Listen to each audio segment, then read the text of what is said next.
My name is Matt Connerton. Of course, as always, Eric Pilcher is here. And we have the innovator of Tough Bumps, Austin Hicks. Hello, Austin. Hey, what's up?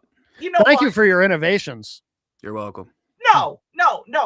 This week's episode is not about him and his awful non-branded titles. Okay, we have big news to discuss here. We do. I mean, the innovator of Tough Bumps should probably be doing more in the world of journalism than Tough Bumps. Whoa, shots fired. I'm just saying, because if you notice my lower third, there has been an additional web address added. Oh yes, with the www and everything. Yes. You know how much I love that. Yes. So yeah, everyone, for those of you that can't get enough of Eric Pilcher, there's one New Yorker that I know can't get enough of Eric Pilcher. I this week accepted a position to be an associate editor / staff writer for IrishTribune.com, which is a website that covers Notre Dame athletics. Oh, congratulations. Thank you. Very exciting. Everyone that knows me knows I'm a diehard Notre Dame fan. So to say that this is a dream opportunity is an understatement. So I'm very happy. My first staff meeting is tomorrow night. Well, congratulations. I actually didn't know that about you, only because whenever you talk about sports ball, I immediately think about something else. I reviewed the movie Rudy. Checks out. Yeah. I reviewed the movie Rudy for your radio show. I called in to give a backstory behind the movie. That is true. Have you seen Rudy, Matt? I've never seen Rudy. No. Oh. I'm sure it's great. Eric tells me it's great. Good movie. It's a good movie. Again, like I said on your radio show, it's 70% blown way out of proportion. That's every biopic ever made. So. Oh yeah, you have to. I mean, they took, like, there are certain liberties that I can sit here and be like, fine, whatever. But the liberties they took with the movie Rudy, there's Notre Dame fans that hate that movie. Oh, really? Oh, yeah. There are Notre Dame fans that shun that movie because they made one of Notre Dame's most beloved head coaches the villain, Dan Devine. Yeah. And he wasn't. It was his idea to have Rudy dress for his last game. Yeah. So one of the most talked about scenes in the film never happened. The players did not lay their jerseys on the coach's desk. No, never happened. It's a good scene, though. It is a very good scene, but alas, it is a fairy tale. Alas. Well, that's why they say based on a true story. Yes. Yeah, loosely based on a true story. How they portrayed Rudy's family is something that bothered me. That Rudy's family ridiculed him and made fun of him for this dream, and they were very supportive. Oh, wow. So yeah. They took a lot of liberties. Oh, yeah. Like, Rudy actually wrote a book a few years back called Rudy, the Real Story. And oh, really? Yeah. And they made it out to be like he was struggling to have a place to live while in college. No, Rudy served in the military, so he qualified for the GI Bill. His college was completely covered. There's also a football movie that takes a lot of liberties, Matt. I don't know if you've seen it. The Blind Side. Also, oh yeah, I haven't seen it, but I'm aware of some of the controversy around it for that reason. It's like notoriously inaccurate. Really? Not more than Remember the Titans. Yeah, but Remember the Titans is awful. Like, it's a great movie. It's one of the best football movies ever, but it's so far detached from what really happened that you're like, what? Well, yeah, They because were- doesn't Remember the Titans have like Medusa and Zeus and everybody in it? No. That is not Remember the Titans. yeah. Clash of the Titans. Oh, Clash of the Remember Clash, potato. I don't know. Well, one starred Harry Hamlin, the other starred Denzel Washington. Oh, those are two different people. Okay. Very much so. Very distinct, two different people. Yeah. Yeah. Okay. Like All right. Denzel can act. Harry Hamlin, not as much. Loved him on L.A. Law. Just saying. Yeah. I did. He wasn't even the best actor on L.A. Law. Corbin Burnson was. That I agree with you. I agree with you on that. Love Corbin Burnson. This a movie? This a show? What is that? Yeah. That was a TV 80s series. show, Matt. I mean, 80s show, Austin. Long before you. Oh, were all right. even- Oh, that went well into the 90s. Yeah. L.A. Law. Yeah, mid 90s. I'm sure it's very good. I'm sure It is very good. It is a good show. It's actually one of the best legal dramas in television history. Yeah, After Boston Legal. I love Boston Legal. Well, I know you do because of Shatner, which is actually the same reason I do, and James Spader and everybody. Yeah. Well, and Boston. I mean, and Boston. You could put Boston in anything, and I'm on it. Yeah. I'm for it. So anyway, congratulations on your new position. Yes, I mean, I know I have a long way to go to get to 13,000 listeners, Yeah. but having a built-in audience like a certain somebody does that has alleged 13,000 listeners, I might get there. Are there any Irish people in Australia? No, well, probably there's Irish people everywhere, but yeah. So maybe I will take some people from Dare Radio Media Group and bring them over to Irish Tribune. Who? I mean, they don't have any listeners. It's all made up. That's true. They have like no social media presence. Yeah, well, they blocked me because I kept messaging them that, hey, why are you letting a racist bigot on your radio station? Yeah. Like, he called our friend Billy Painter's sister an N-word lover. Right. Like, why are you allowing this?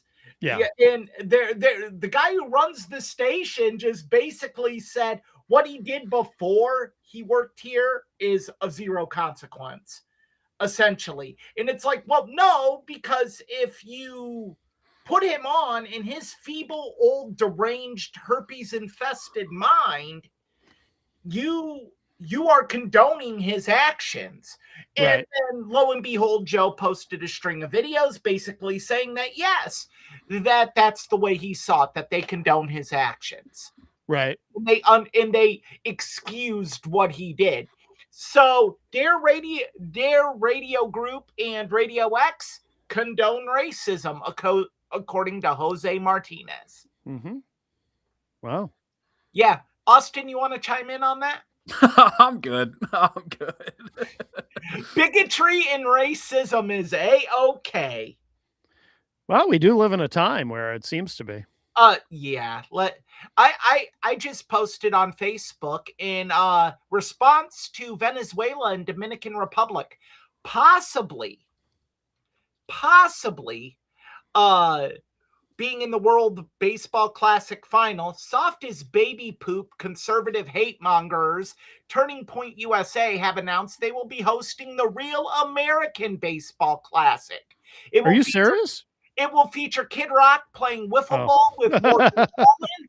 Erica Kirk will perform in between inning fireworks and crocodile tears show.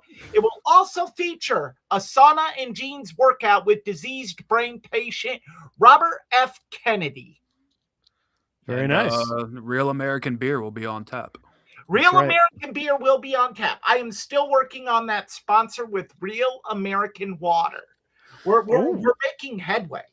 It is actually 203% American. Real American beer. If this ever reaches you at any point in time, I will try your product on air. Send me some. Send him a can. He's 21. Like, How hard is this? You got to have a surplus of stock at this Yeah. Or They make should- it or make it available in the No, Midwest. you're not buying this. I will not stand by and let you buy this. I'll buy a single can. It's probably like $2. Yeah, they can spare it. They should just send one. I mean, if it is only $2. Like, what's it gonna hurt? Like, Yeah. if he comes on air, I guarantee if he drinks it, and I've seen our TikTok likes, we do very well on TikTok. If he goes on there and he drinks it and he's like, this is absolutely horrible, I guarantee you 20% of our people are going to try to find a can to see if it's horrible. And if he says Right. it's good, the same 20% are going to go find a can to see if it's good. I mean, we've probably talked more about Real American Beer than any other wrestling podcast. We out certainly there, have talked so- more about it than Hulk Hogan has in present day. And when we talk about it, nobody's booing us. Yeah. True. And we have not hit a pregnant woman in the face with a beer can. Wins That's a all plus. around. This sponsorship sells itself. It does. Like, Austin, you need to be careful with that can. Don't chuck it at a pregnant woman I don't know any pregnant people, so I'm good. Oh. that you know of. True. True. Mm-hmm. That knock on wood. Do something, Austin. Yeah, there we go. Perfect. We need to cover the bases here. Yeah. Mm-hmm. Especially with what we're talking about today. Hoo boy, is it a doozy? Oh boy. What do you want to talk about first? Revolution? I think Austin and I are going to get in a heated debate about this because he thinks I'm like dogging AEW, and that's why we're on earlier today, so Austin can watch AEW Revolution with his Yes, buddies, it is. but we're getting hit with a blizzard. They may or may not come. Probably not. But I am watching Revolution tonight. Yes. Yeah, look. This is a logistical nightmare. This is not good. Look, it's in Los Angeles at Crypto.com Arena, which is where the LA Lakers play, right, Austin? Yep. Okay. And also tonight is the Academy Awards, also in Los Angeles. So you have two major networks running production equipment in a city that everyone who isn't living under a rock knows has horrible infrastructure. I just feel like there's going to be some technical issues here. But I mean, it being Los Angeles, there must be other instances where they have big events running concurrently. No, you would No? actually be shocked at what the Oscars does to the city of LA. Really? It shuts it down. That city it's all about the Oscars, which shocks me that they have this event. Getting production crews and talent into Los Angeles this weekend had to be a nightmare. It is. So the Oscars are held at the Dolby Theater. And like we said, Revolution is at Crypto.com. It is a 23-minute drive away from each other. Basically a town that has one expressway. Which in LA could mean an hour and a half. But I don't know. I don't really think it's that big of an issue because it's more like different networks are going to have different satellites or services or whatever. You are still using a lot of power to broadcast this. Yeah. The Oscars alone has 7 or 8 production trucks. And I would imagine AEW has about the same. I would think. They probably have less. It's actually easier to put on a pro wrestling event than it is an awards show, believe it or not. Because with the wrestling event, you have a hard out. Oscars doesn't have a hard out. I don't think I don't think AEW I don't think their pay-per-views have a hard out anymore because they're on HBO Max.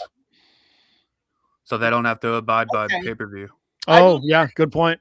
very good point. I just think it's an infrastructure nightmare right now. And you know, I think if Tony Khan didn't realize it when scouting locations for Revolution, then the city of Los Angeles should have told him. Or someone at the crypto.com arena should have been like, hey, it's Oscar weekend. Don't know if you want to be doing this. But don't you think, like, nobody's saying anything about it or not even occurring to anybody? Wouldn't that be an indication that they would assume that they can handle it? Because they Well, have to know, right? I mean, well, California, of course, California is going to try it. Any other city that has that, I don't know. I'm not a fan of the state of California, just because of how they're run. But it, I don't know. Maybe I'm being overly pessimistic. I just foresee bad things happening.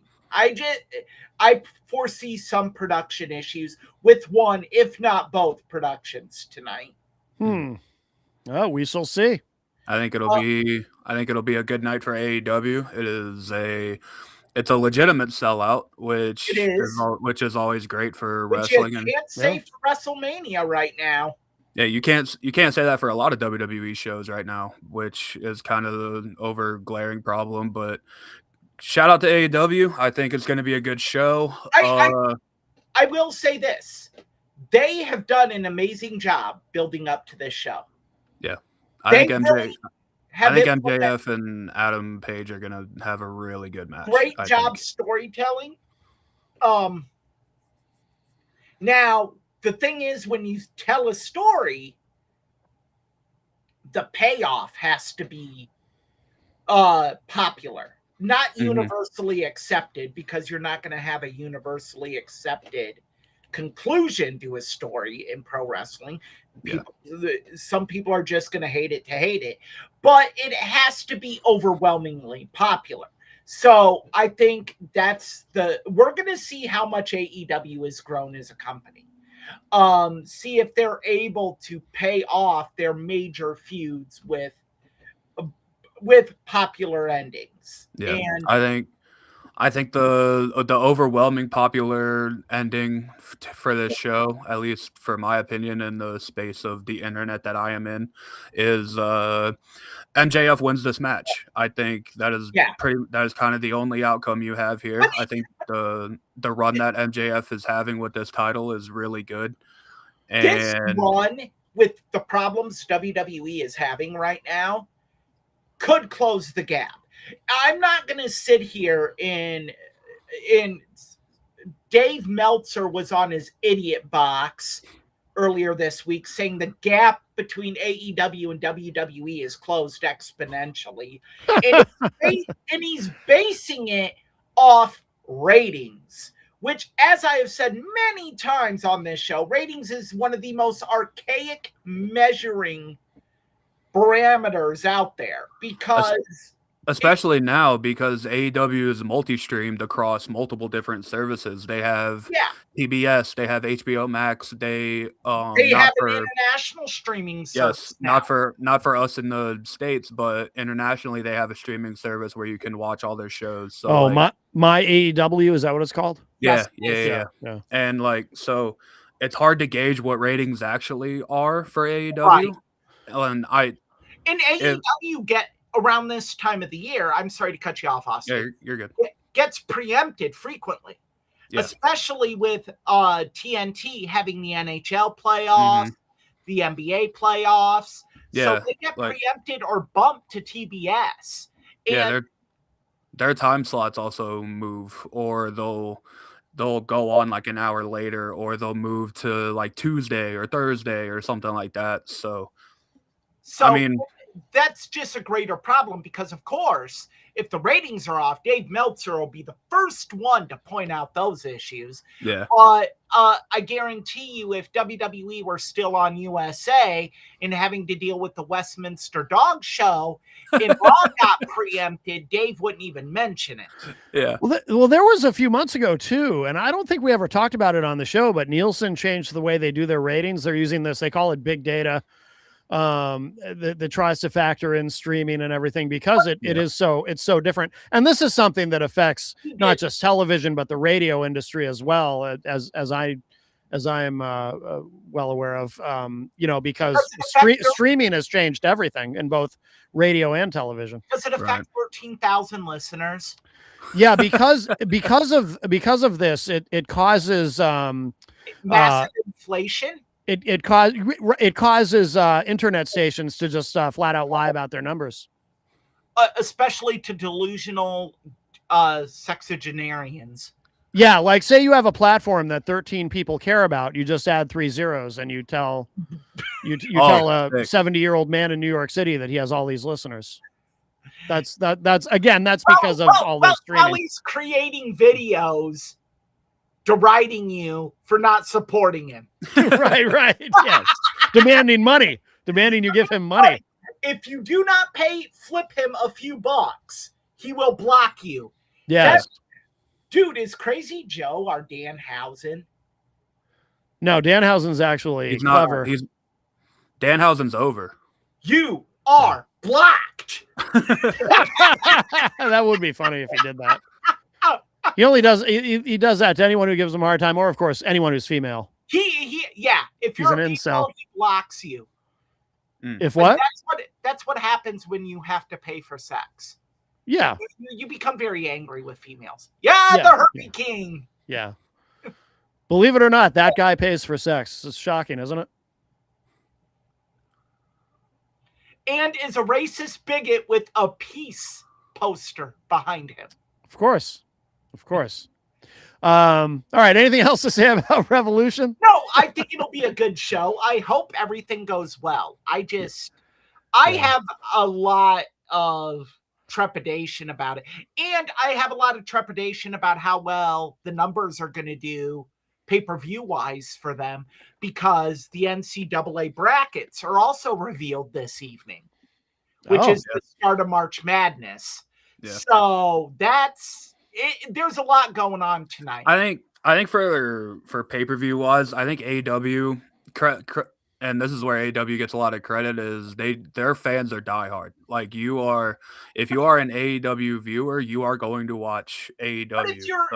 But if your fan base is only a certain percentage of people, and only that certain percentage of people is a diehard, and there's a free major event going on, your numbers are going to drop. And that's just that's nature of the beast, so to speak. That isn't a dig at AEW. That's just how it is. But just based off their history, AEW pay-per-view wise usually sell like very well. I remember one year WWE WrestleMania was the weekend of the Final Four, and they were talking about doing it the night of the Final Four. And me and my buddies were arguing over what we would end up watching. And we ultimately said we'd end up watching the Final Four. And so, yeah, I mean, free always wins. And the Final Four is different than the selection show because you're actually watching a game. You're actually watching the game. That's fair. I will say this. I look forward to selection show more than the Final Four. Because that's like the start. That's like the first present you open on Christmas morning. It's a lot like the college football playoff selection show in a way. Let's not. Let's move on. We should sports ball, Matt. We're moving on. We're not even going anywhere near. Shout out AEW. Shout out the Oscars. Michael B. Jordan. I hope you win Best Actor because you deserve it. All right. Sean Penn for Best Supporting Actor. Yeah, probably. Should we talk about the recent incident in OVW? Yeah. Oh boy. This was bad. Yeah. Yeah. Very bad. So, what happened was during a Friday TV taping at OVW, referee Dallas Edwards became physically involved in a match. A competitor pulled him in the way of a top rope crossbody. He banged the back of his head hard against the mat and had an immediate seizure. What ended up happening next is the wrestlers in the ring showing total tone deafness, No, like remorse at all. no remorse or awareness as to what's going on. Dallas, the referee, Dallas Edwards, is lying in the middle of the mat, twitching uncontrollably, violently twitching. Yeah. One of the guys in this picture here looks like he actually kicked him. Wasn't he trying to get him out of the ring? Yeah, get him out of the ring. Yeah. And it just was bad. And the wrestlers involved continued on. And basically, that lack of quick medical care, Edwards suffered a major seizure. Yeah. Mm-hmm. And OVW staff and officials waited close to 2 minutes before attending to Edwards. The incident spread quickly over social media and put the wrestling promotion in a terrible light. And look, I feel it's our responsibility to add, this is the promotion that was the first developmental territory for WWE. Mm-hmm. It was also the territory that is documented in the Netflix show Wrestlers, and is run by former WWE superstar Al Snow. Yeah. Who released the following statement. Professional wrestling has always carried an inherent risk of injury for anyone who steps into the ring. On March 12th, during a live OVW television event, Dallas was involved in a planned moment of physical contact with the wrestler that resulted in him suffering a head injury. Traditionally, when an in-ring injury occurs, the referee is the central point of communication, assessment, and decision-making. In this unprecedented situation, the person who would normally make that assessment was the one who needed assistance. That unforeseen breakdown in communication contributed to a delay in stopping the match and concluding the show. At OVW, health and safety of our performers and officials has always been our top priority. We are proud of the standards we've maintained over the years, but we also recognize that there is always room to strengthen and improve, he added. With that in mind, we are reviewing our existing procedures and updating several of our in-ring and ringside protocols to ensure we continue to meet the highest expectations for performer safety. Snow stated that enhanced communication systems, more referee training, and expanded ringside response measures are a part of the changes. He also added that Edwards is recovering from the injuries he suffered this week. That is from Yahoo Sports. So he had so Al Snow had ChatGPT write a statement for him. Here's my issue with this statement. Yeah. One, he's basically blaming the referee getting injured for the reason why there was a lack of response.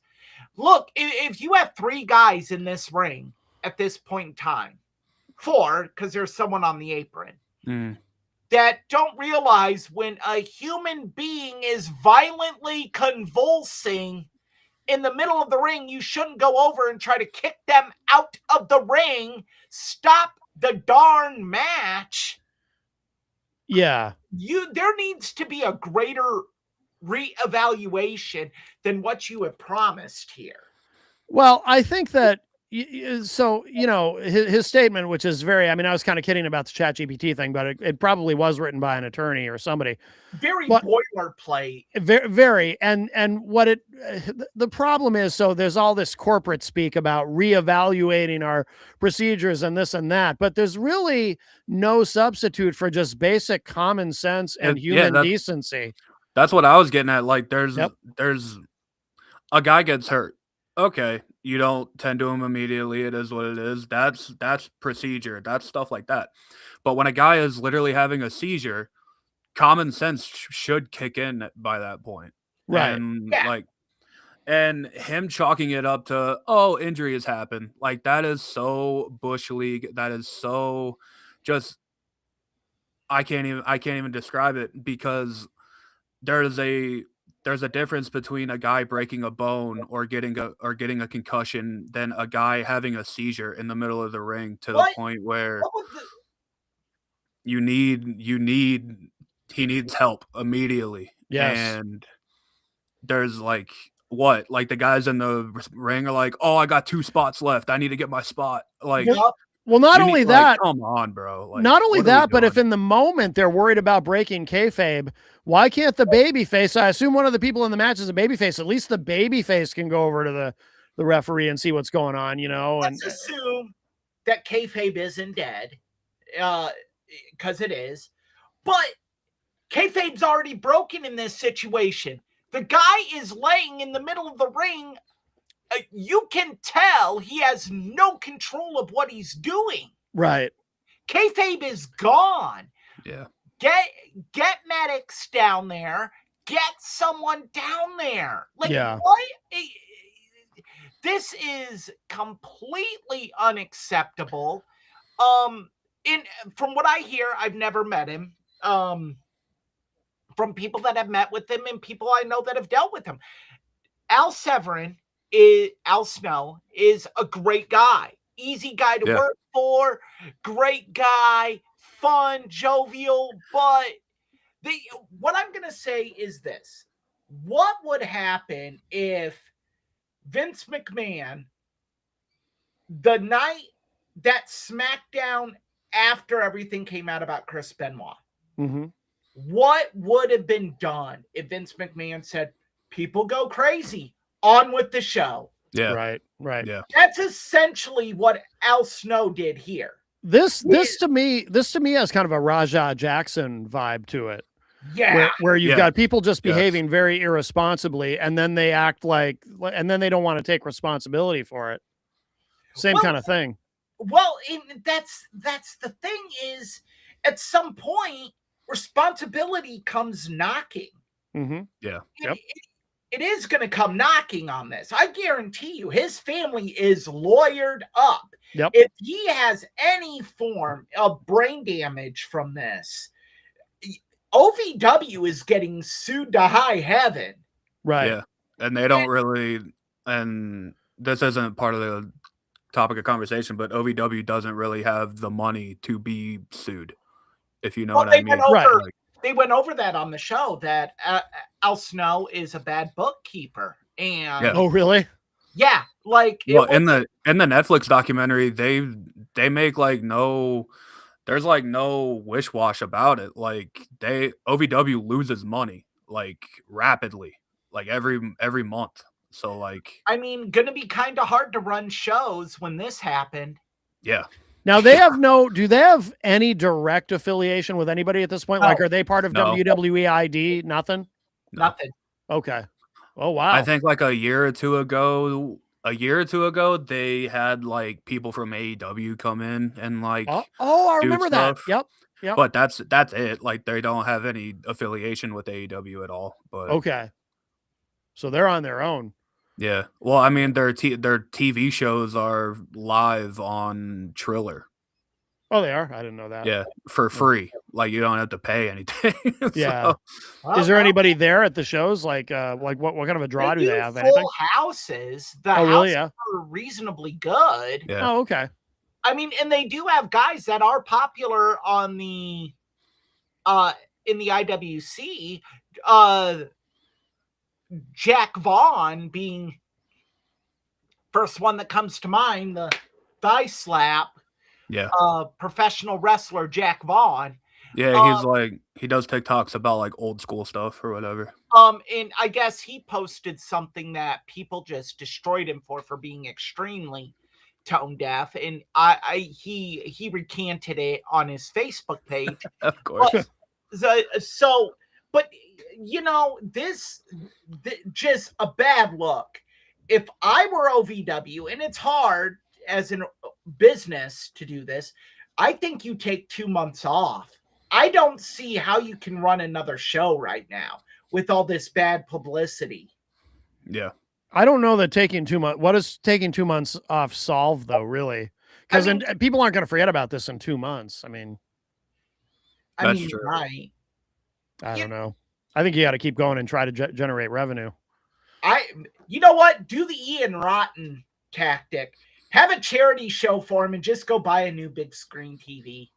Is that what Ian Rotten did? Oh yeah, he did a allegedly. We got allegedly. I remember this story now. Yes, Austin remembers it too.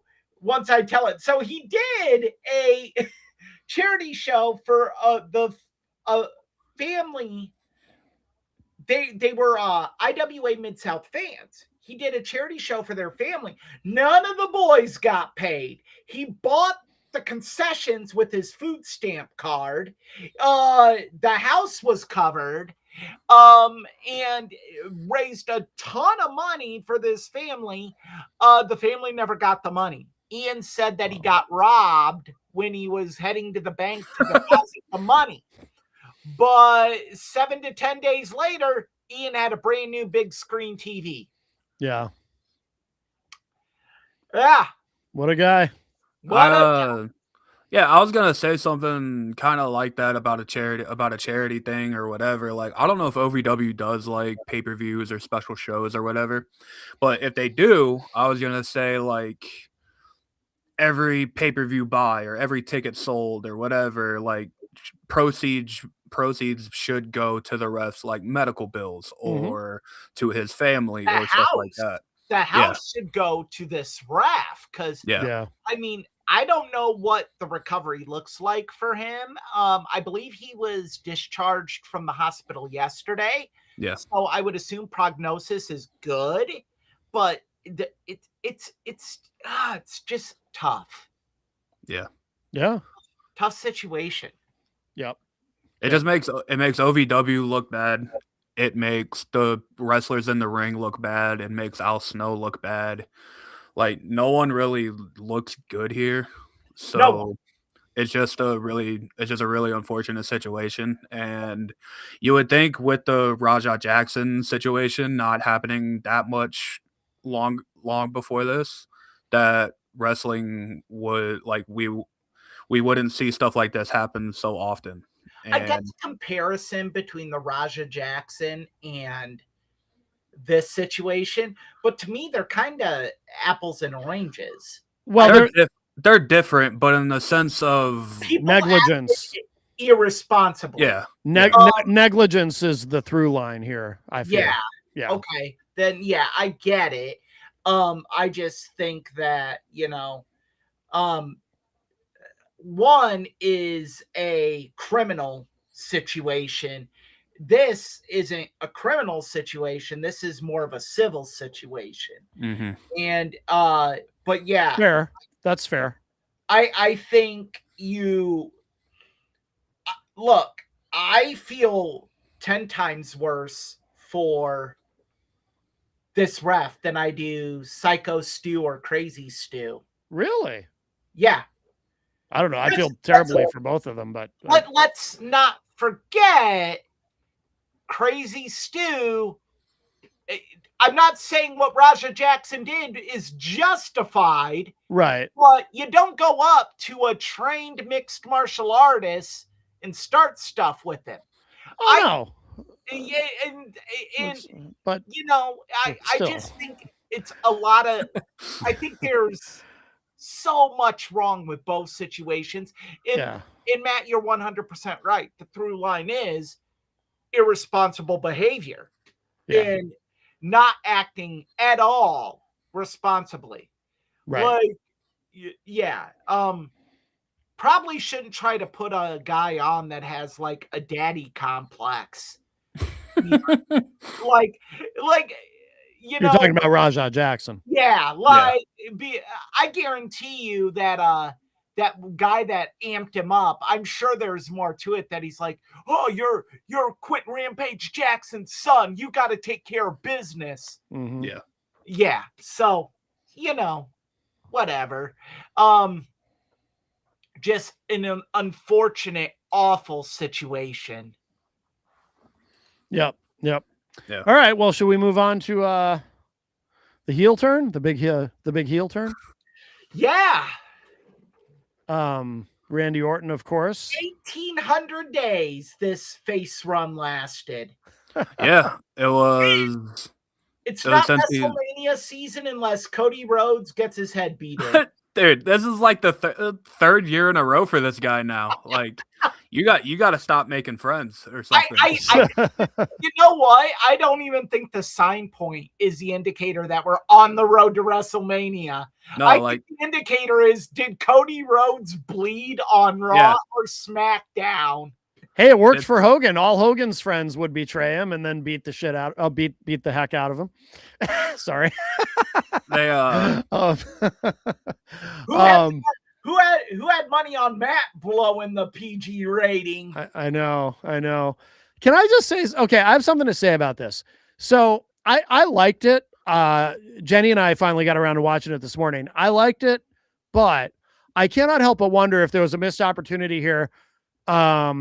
I think it also would have been interesting if they had played this out, if they had strung this out longer and maybe a little bit and kind of like have the tension between them and then make us wonder, okay, one of these guys is probably going to turn. Which one is it going to be? Maybe kind of played that out longer. I think they did this to boost ticket sales. I think the initial plan was to draw it out. I think doing it now, you're trying to make this match must-see live. Yeah. And I also think that's why Jelly Roll got involved. Oh, yeah. And I like that. I like the way he reacted when Orton pushed him down. Yeah. And the way Jelly Roll... I've been very critical of Jelly Roll for personal issues. Yeah. I thought he was amazing on SmackDown this week. I did too. He was actually not bad, like, at all, I thought.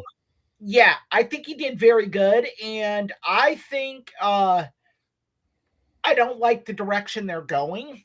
No. With this, Royce Keys and Jelly Roll versus The Miz and... Oh, yeah. You know what I would sign up for? Jelly Roll and Danhausen versus The Miz and Kit Wilson? Kit Wilson, whatever the hell his name is. Yeah, Danhausen and Jelly Roll. Who's going to do the work? Danhausen can work. Yeah, but, like, come on. Danhausen can go. Okay. Something else I want to say about this, though. Jenny and I are watching it on. So we watch SmackDown using a VPN, of course. So we watch it on Netflix, and they actually blurred on Netflix where Cody was, because we're watching it and we're like, they're cutting away, like Orton's beating the hell out of Cody, and they're cutting away from it, or there's a very long shot. And then they're showing crowd reaction shots. And Jenny and I are like, what are they hiding here? And then they finally do show Cody, but they blurred it, which I'd never really seen before. I've seen other instances where they'll distort his face. Yeah, where all the blood was. And we're like, wait, is this a Netflix thing or what's going on here? So then we went on YouTube and found the clip afterward. And on YouTube, the clip is not blurred. So I assume on American TV, television. On USA, it wasn't blurred. Okay, so that's a Netflix thing then. We were wondering about that. Yeah, international TV, because SmackDown airs internationally on television. Yeah. International TV has very stringent rules regarding showing of blood based on ratings. So depending on where your VPN was pointed, got the feed that they got. I think it was in Ireland. I think we were in Ireland for it. Okay. So yeah, so the long cut. Step aside for a quick second. So keep going. I'll be here. Okay. So the long cutaway of Cody that you were talking about, that's not like out of the ordinary, because like Cody's probably gigging himself, I would imagine. But The cutaway was The- not in the YouTube version though that we watched. Oh, it wasn't though. It was not. Oh, okay. No. Because I remember watching it on TV, and they had a close up on Orton for a little while, and Yeah. then when they went back to Cody, he had blood on him. Yeah. But yeah, that's odd. Yeah, we were surprised. I'd never seen that before. I thought you were gonna say they cut away from the chair shot. No, they didn't cut away from that.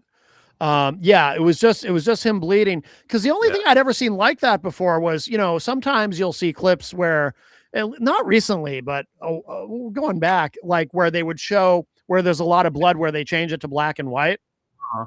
Yeah. To make it less, I don't know, traumatic if you're sensitive to that, which I am. I actually don't like to see blood myself. Oh.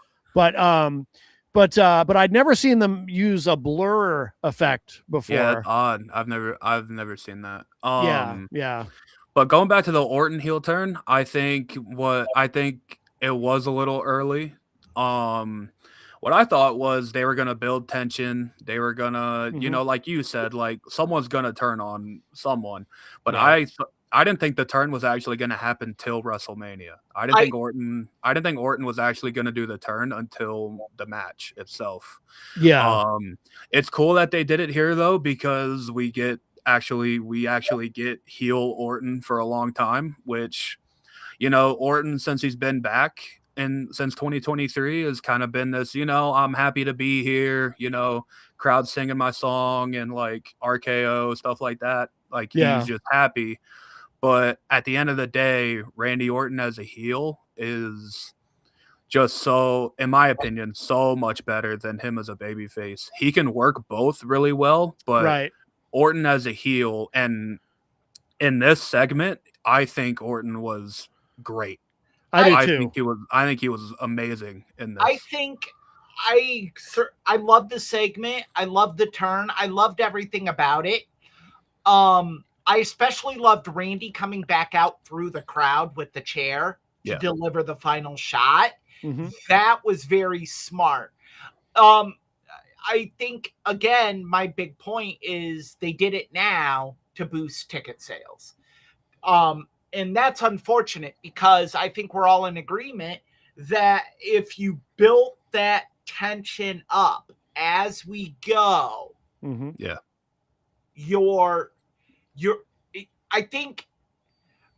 I don't know if the ticket sales situation gets fixed. I mean, we still got a month. It will. It always does. It's like we were saying before. Not like I don't know. I don't know. Look. Am I gonna sit here and be like, oh my god, it's gonna be like a third empty house? No. But I don't know if we're gonna get a attendance record announcement here. No, maybe not that, but it'll be fine. That's still a loss for WrestleMania. Look, this is the Super Bowl of professional wrestling.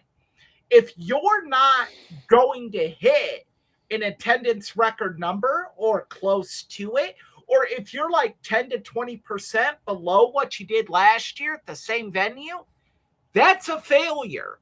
And I think that that's something that we need to look at, that this could be the first major failure ticket sale wise for WrestleMania.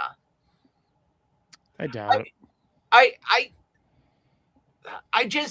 I think they royally screwed the pooch by going back to the Vegas well. Well, they might have. And I think then also having next year be in Riyadh, I think makes people not care about this year, because they're like, oh, Riyadh's getting The Rock. They're gonna have Stone Cold. They're gonna have this. They're gonna have that. What are we getting? We're getting Cody and Randy Orton and CM Punk versus Roman Reigns. Yeah, but you're saying that like those aren't big matches. Fair, but Riyadh is getting The Rock. Yeah, they're getting The Rock. They're getting The Rock's last match more than likely. But you really think? You guys really think so? I think The Rock. I think Rock wrestles on next the board of TKO. I think there's going to be a major I think Saudi Arabia makes a major offer to him. But have you guys seen The Rock lately? He's not the final boss anymore. He's not even Yeah, The Rock anymore. He has a year to get back to it. I don't think he's going to. Syringe meet butt cheek. I think he's Done. afraid to because he Uh, had that heart thing. I don't think it happens. I think he's done. To quote Bruce Pritchard, I would like him to be done, but you can at minimal risk to yourself take steroids. Oh, well, if Bruce said it. I mean, you can. Doctors have said it. I mean, Sports Illustrated says it. Oh, I'm sorry. Yeah, I got confused. well, they also, a lot of people have said, if it's regimented and administered appropriately by a trained professional, you can take them. Now, is a trained professional going to look at the Rock's heart issue and say, well, that's what I'm thinking. Let's do it? That's another debate for another day. But there is a way that comes out of a vial in a syringe. And I mean, maybe he hits up the Liver King. It ain't happening. I think if you offer The Rock $50 million. Oh, he might make an appearance, but he's not going to wrestle. He's done. I'm telling you. I feel that in my bones. He's done. So, I know you guys were saying like, and I do agree with you before I say this, that the heel turn would have been better if it was spread out, but I actually think they do have a chance to make a really interesting story out of this because during the attack, Orton, he might have said it once or he might have kept repeating it. He kept saying like, this was supposed to be easy. Like you made this hard for me. Like this was supposed to be Drew. So I think if they mix in the story of him trying to win the title and break the world title record, and it didn't matter who it was, it didn't matter if it was a friend or someone I don't like or someone or something like that, I think that could actually create a really interesting story for the match. I think there were many interesting stories you could tell with this. Unless they royally screwed the pooch, the stories were there. And I think, the guys WWE has, they have enough wrestling minds to know. I think any story you told with these two could have been good. I think the route they're going makes it really good. I think that this is the best story going into WrestleMania. I would give it to Punk and Roman, but I like this Roman one. is good. I think this one is great. And I think you have a great opportunity here to get Cody over even more than he is. All these Cody haters could become fans by the end of this if you execute it appropriately. Yeah. Because a point to that, it was very obvious that Randy was doing everything he could to get booed, and the crowd just wasn't having it. The crowd was cheering Orton every time. That's an interesting dynamic too. It is. The crowd loves. I think the crowd loves heel Randy Orton more than they love face Randy Orton. Yeah, I'm one of those people. Yep. But it is, you run a risk now of Cody being booed in back-to-back Mania main events. And I don't think it'll be overwhelming. I think there will be noticeable boos, but I don't think it'll be overwhelming. Because last year against Cena, it was bad how much he was getting booed. But Cody fatigue is real. I think Orton is a good enough heel to where he can get himself booed. I really think that. And Cody is, I'll always say this about Cody, he's one of the best baby faces we've had in the last decade. So I think he can get himself cheered. And I think, yes, will there be boos for Cody? Yes, because there always will be at this point. But it won't. I think Orton is good enough to where it won't be overwhelming. Just have Randy RKO Pharaoh. Pharaoh's old, dude. I don't think he can take that. Then have him RKO Liberty. Wait, didn't Randy used to be the Legend Killer before Gunther became the Legend Killer? Wasn't it Randy? Yeah. Yeah. So he can RKO Pharaoh. Doesn't matter that he's old. Have him RKO Brandy. Oh no, don't do that. Oh, I hate that shit. I did it again. I'm sorry. I hate any kind of any violence. That was something I hated about the Attitude Era. Like women getting beaten up. I hate that stuff. Hate it. They have that Dusty statue at the Performance Center, right? Still or wherever. You can RKO the statue. No. I was gonna say you can have them like vandalize it or ruin it or something, and like I think that would generate heel heat because everybody loves Dusty. You know what I mean? Yeah. What is the most insulting thing you can do to a rival statue is desecrate it. How do you desecrate it? Randy, put that RKO everybody shirt on the Dusty statue. Oh, yeah. That's a good idea. Like it would be instant heat. And then be like, Randy could be like, I was the wrestling son he wishes he had. Yeah. Oh, over. Like I think the Dusty statue could work. RKOing Brandy, I mean you could, but Orton's done that before with people's wives. So I don't want to see that. Then we circle back RKO Liberty. Yeah. Hey, she's a Rhodes. She needs to learn how to sell, damn it. Could that no selling little trollop. I don't know. He's sponsored by Real American Vodka, or not Real American Vodka, Wheatley American Vodka. He could like do something with that. He could vandalize his bus, light his bus on fire like he lit Bray Wyatt's house or something. Oh yeah. I don't know. We're kind of getting into goofy territory, but beat him with the weight belt while yelling about Mama Rhodes the whole time. Yeah. And RKO everybody weight belt. Mama Rhodes. But no, like heel Orton doesn't really do the goofy over the top stuff. So have him RKO Mama Rhodes. She's never taken a bump. It's time. She could probably take one. I mean, she did sleep with Dusty. That had to be a major bump. Well, I'm sure she was on top.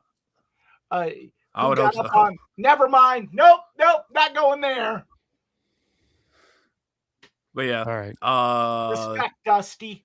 I think maybe that's why they did it this early, is because they didn't want the shock of the heel turn in the match itself and, potentially get Orton cheered as he's turning heel. So maybe it gives Orton time for him to actually get booed, but who knows?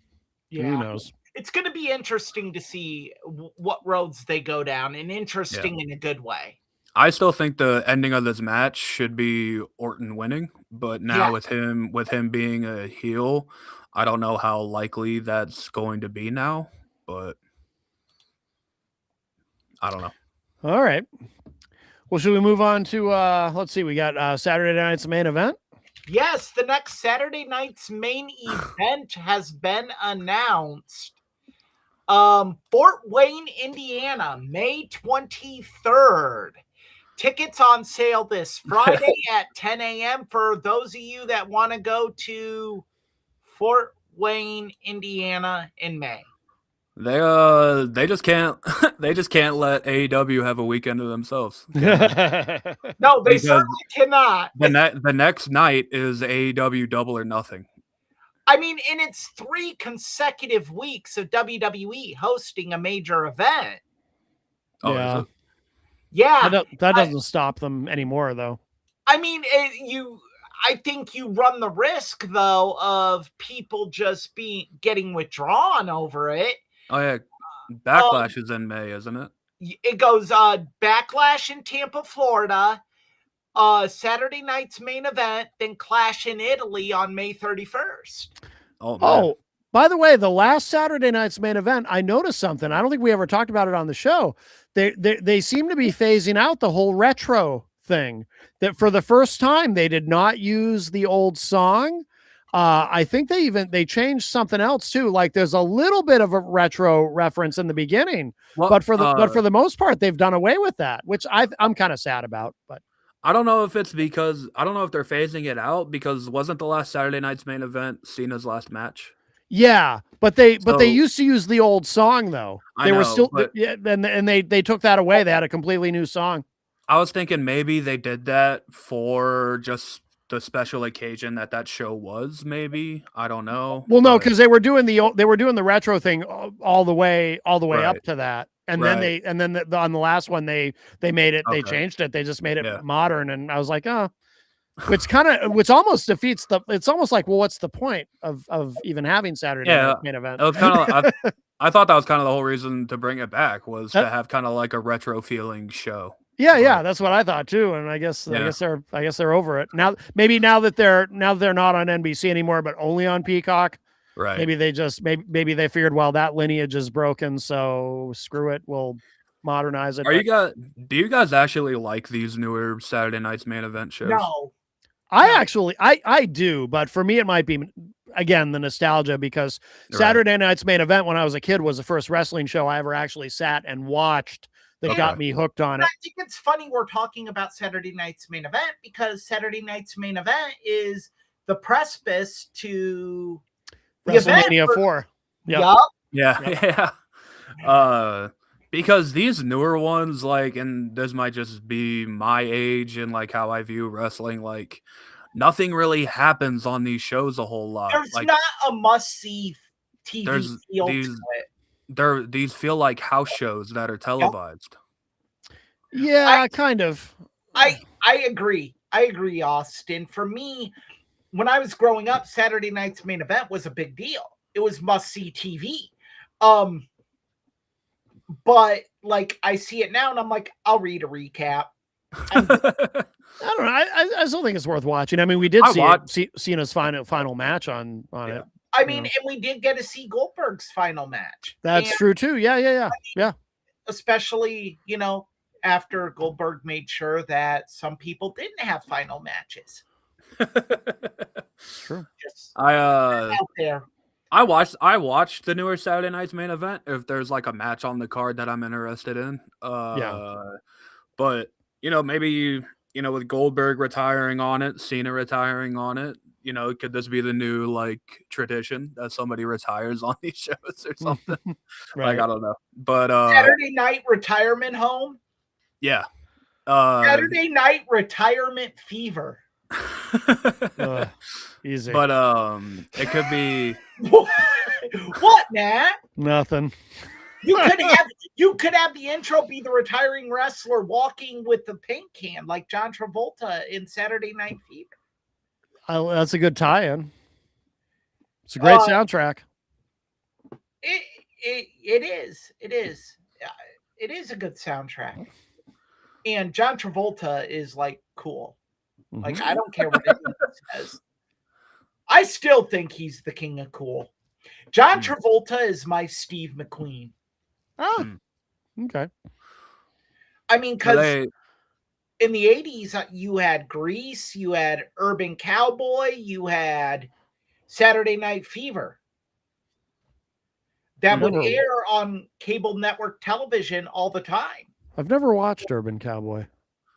I mean, okay, it's not a great movie. It's not like a movie you're going to sit here and be like, man, this is a timeless classic. But John Travolta rode that bull, the mechanical bull. Yeah, look good in a cowboy hat. I'm secure enough in my masculinity to say it. You look good in a cowboy. cowboy It doesn't help.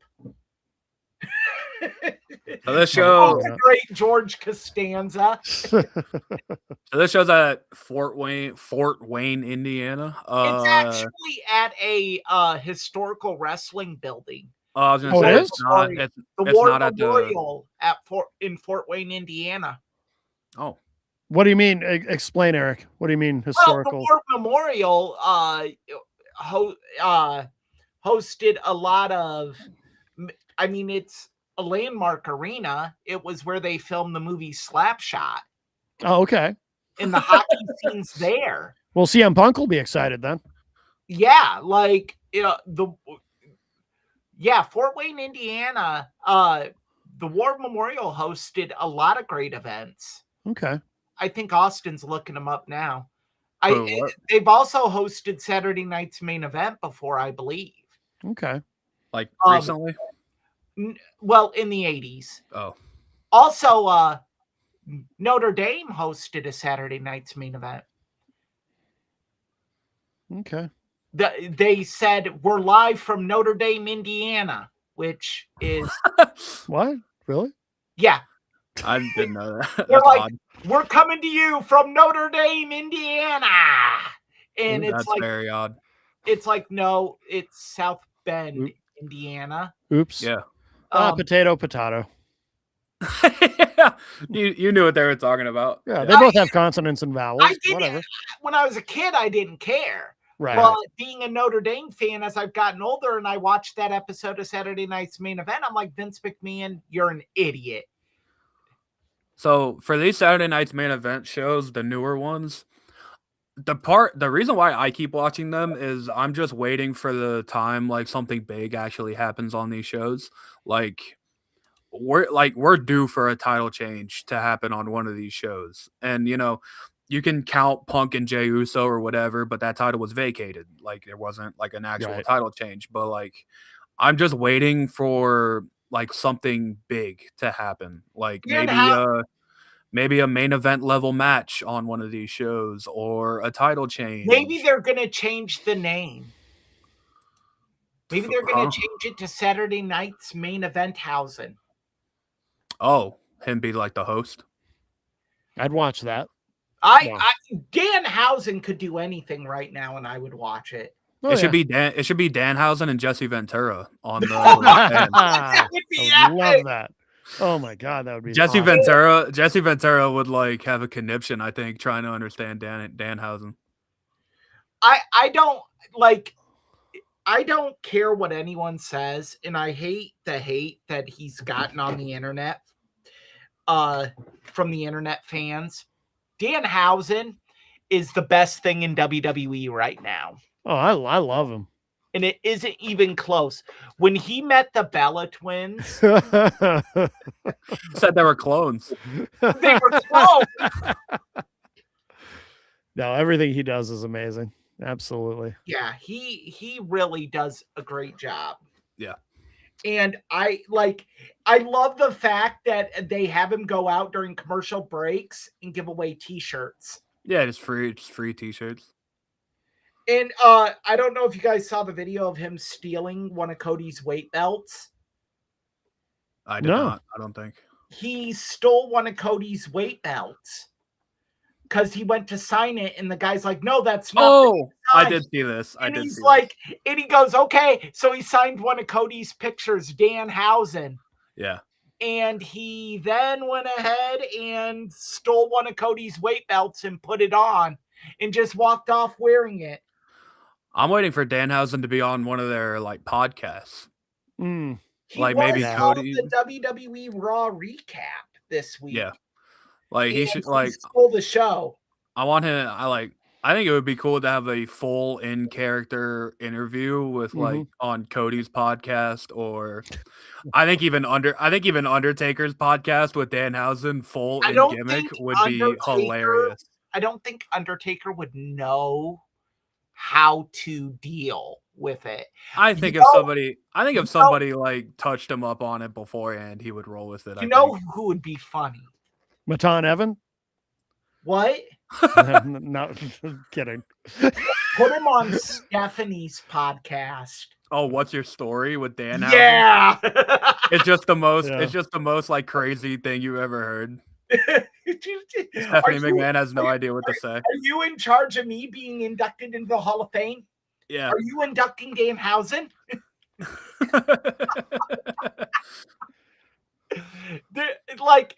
There are so many things they could do with him for WrestleMania. Yeah. He needs to crash the Hall of Fame. That absolutely needs to happen. Like who's the host? Who's like the MC of the Hall of Fame now? Is it Michael Cole? Michael Cole. Like Michael Cole could just be up there talking, and all of a sudden Danhausen just pops in beside him, and he's like, "What are you doing here?" Danhausen's like, "I'm here to give my speech, my acceptance speech into the Hall of Fame," or something like that. Like, yeah, or you. There are so many things you can do with him, and the interesting part of him is people aren't even talking about him getting in the ring. Right. And No, he's 'cause over. I don't really think he needs to wrestle all that much. No. Oh, I think if you want to make this really good, you give him like an Intercontinental title run. Really? Yeah. Oh yeah. I wouldn't give Oh, him. I wouldn't give him a long one, but 3 months. I wasn't even thinking that short. Like, oh, I think you do. I think you do. You want to play up this cursed angle? Mm. He could, yeah. Or like you want to play up this Dominic Mysterio is cursed and he has to, and Danhausen wins the Intercontinental title and Dominic wants a shot and Danhausen's like, well, you can't have a shot till I lift the curse. And I will let you know when I'm ready to lift the curse. And you have to do things for Danhausen. And basically Dominic is like Danhausen's servant. He has to make sure Danhausen keeps the Intercontinental title. Yeah. I think he should beat Dominic for the AAA title. Oh my. He would fit. He'd fit in. I mean, visually, he fits in AAA. Yeah. Mr. Iguana versus Danhausen. I want to see that.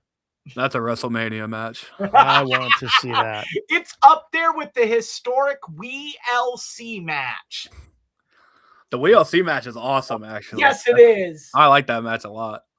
I love WLC. It was Yeah. probably the best match of that card, to be honest with you. It probably was. Yeah. It was amazing. And I love Hornswoggle when he's asked about it. They're just like, he's like, I've never worked a match. And Chris Van Vliet's like, WLC? And he goes, I didn't work. That's true. 3MB did a lot of like the big spots for him, but Yup. Well, anything else on Saturday night's main event, or should we get to the main event? We should get to, oh boy, the main event. The main event, WrestleMania 4. WrestleMania 4, what the world is watching. That's right. This event took place on March 27th, 1988. We do have a poster for it. Yeah. Oh boy. And, that we can show everybody That here. has scared small children for decades. There it is. WrestleMania 4, what the world is watching. It took place at Atlantic City and Trump Plaza. The first of back-to-back WrestleManias at Trump Plaza. The house was 18,165. Barn burner. And I think this was on closed circuit television, so there's no Yes, it was. there's no like accurate pay-per-view buys, but this is famously the tournament for the WWE title because of foul play by the $1 Million Man. On the first ever Saturday night's main event. Yeah. Oh, I was so into that when I was a kid. I was really into that whole story. Like the Who Shot JR for kids. Oh yeah.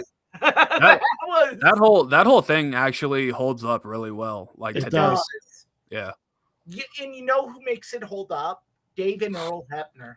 Mm-hmm. Yeah. Without them, I was gonna say because I know we talk down on the guy a lot, but I actually think Hogan is great in that entire like afterward things because he's like, oh, how much did he pay him for the surgery, man? Like, how much was the surgery? Like, Hogan goes full blown stoner conspiracy theorist with but like Hogan. it's so.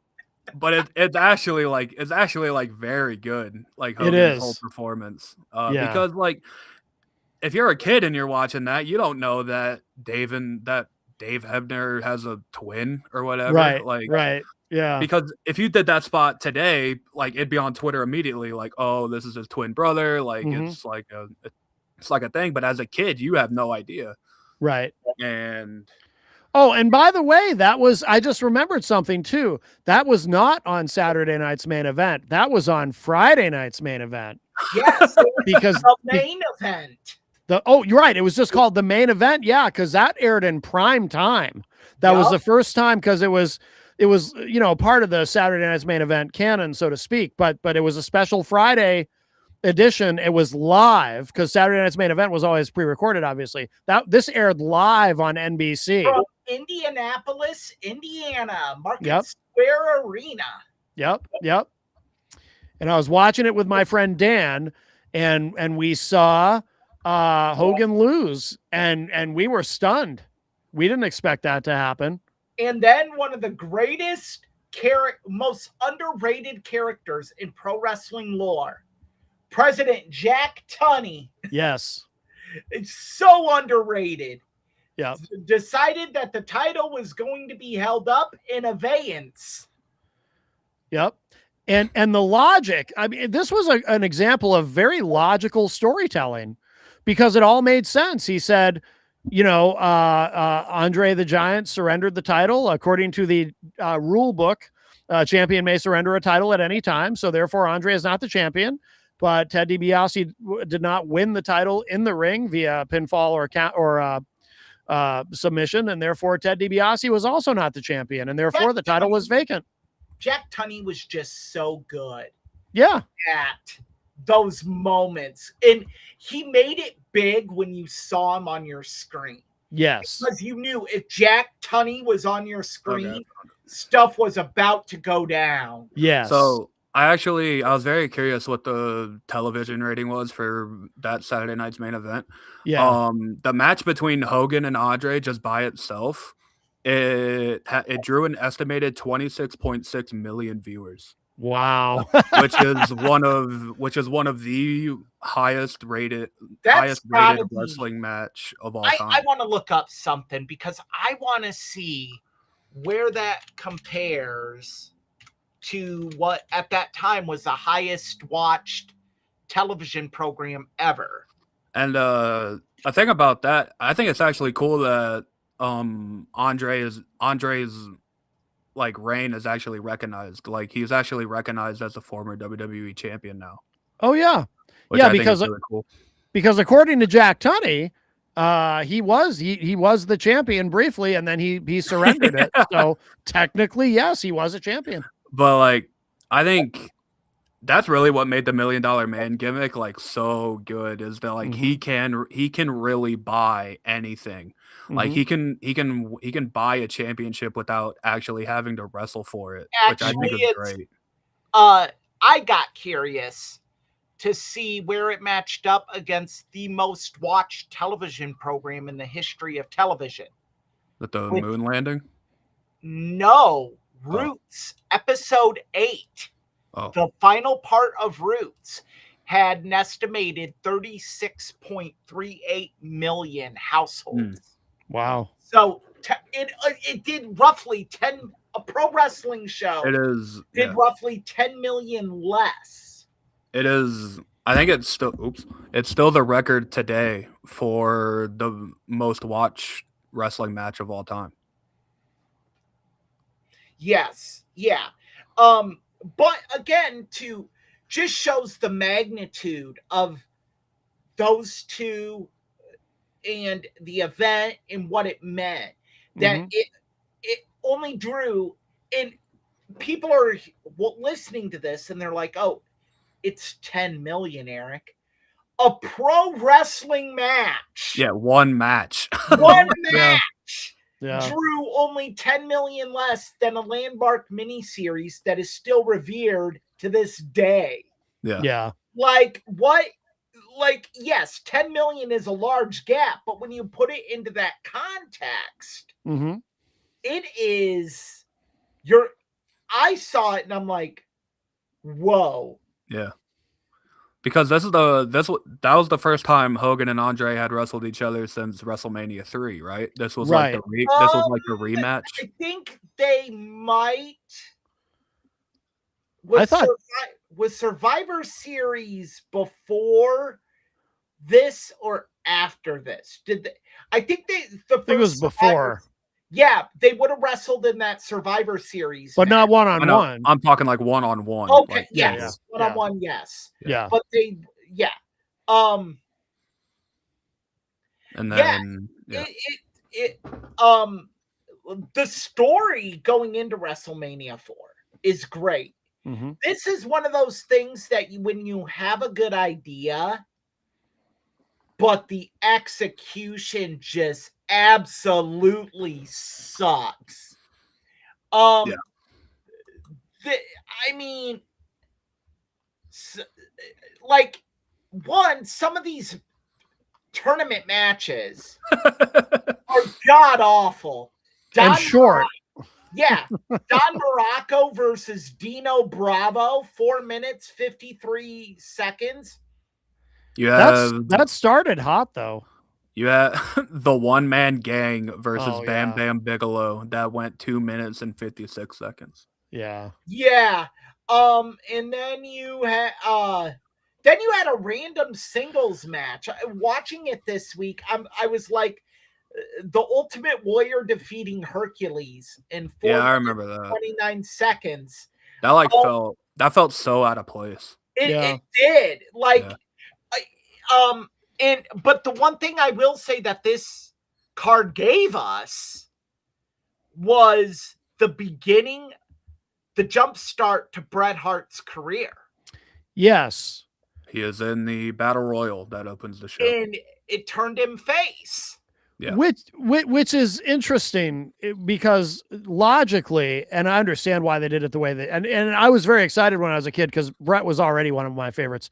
So I was excited to see him as a face, except if you play it out logically, he was wrong and Bad News Brown was right. And Bad News Brown actually literally didn't do anything wrong. No, not at all.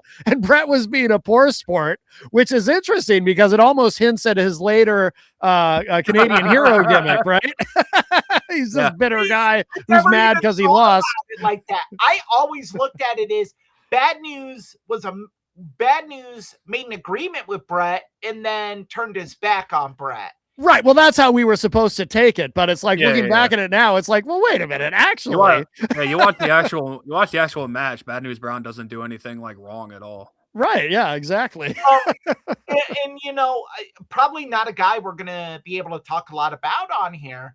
Alan Kosage, Bad News Brown, who was very familiar with Bret Hart from their days in Stampede Wrestling. Yeah, when he was Bad News Allen. Yep, Bad News Allen. And I mean, depending on who you listen to, who you talk to, there were talks about him being in a program with Hulk Hogan. Mm-hmm. Yeah, I've heard about that. And for many years, Kosage, who is deceased, said that Hogan was racist and a bigot, and everyone's like, "Oh, this guy's just sour grapes." Now, I only knew. Now you look back at it and you're like, man, it was Bad News being truthful, and I'm gonna side on the side of maybe a little bit. Well, I mean, I think it's kind of proven now that he was. I mean, I don't know, like, if it was a level that Bad News Allen said it was at, but it was definitely. I could see it playing a hand in this. I mean, you could say that Bad News Brown was saying it out of spite for not getting that feud, but there is a layer of truth there. Like, we know that. Right. Bad News Brown, did he have a white wife or girlfriend or something? Because Hogan doesn't approve of that. No, he did not. Okay. No. That would explain it. That would definitely explain. Yeah. That would have boy. Hogan probably would have gotten him in a match. No, he wouldn't have, because Bad News would have just beat the snot out of him. Because Hogan was willing to get into a ring with Tiny Lister, so it's not like he was just full on. But because racist. But the thing is Tiny Lister didn't know the business. Right. Bad News did. Right. And and Bad News was a legitimate tough guy.